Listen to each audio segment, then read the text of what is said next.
सूत्रों के मुताबिक अतीक अहमद की दुबई वाली प्रॉपर्टी पर जंग छिड़ गई है, जिसे लेकर अशरफ का साला सद्दाम और शबाना का बेटा आरिफ एमबीए एक दूसरे के आमने सामने आ गए। और दावा है कि अतीक की इस दुबई वाली प्रॉपर्टी पर कब्जा करने के लिए अशरफ का साला सद्दाम दुबई भाग गया, क्योंकि बताया गया कि अतीक अहमद ने साबरमती जेल में रहते हुए दुबई की संपत्ति शबाना के बेटे आरिफ एमबीए के नाम कर दी थी। लेकिन सद्दाम अब इस प्रॉपर्टी को किसी भी कीमत पर हासिल करना चाहता है। यही वजह है कि सद्दाम ने दुबई जाने का रिस्क लिया, जबकि उस पर 1 लाख रुपए का इनाम है।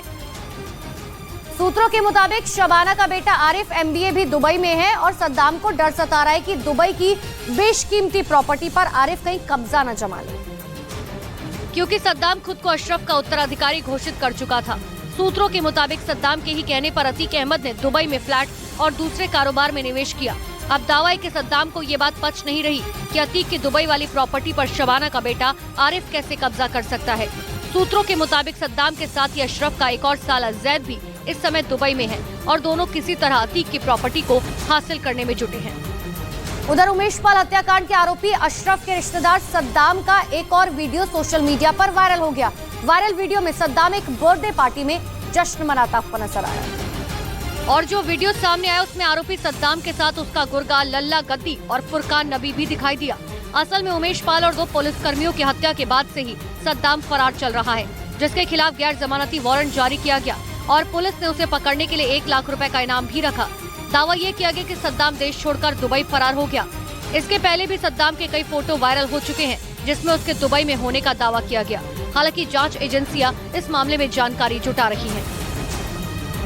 और अब बढ़ते आगे, इटली से बाढ़ की हैरान करने वाली तस्वीरें सामने आई है। कई दिनों से हो रही बारिश से कई इलाकों में जमीन खिसक गई, कुछ रिहायशी इलाके बाढ़ की चपेट में आ गए, जिससे वहां रहने वाले लोगों को भारी दिक्कतों का सामना करना पड़ा। भारी तबाही के बीच बाढ़ में फंसे लोगों का रेस्क्यू किया गया। बाढ़ में फंसे 36,000 लोगों को घर खाली कराकर उन्हें सुरक्षित जगह पर भेजा गया।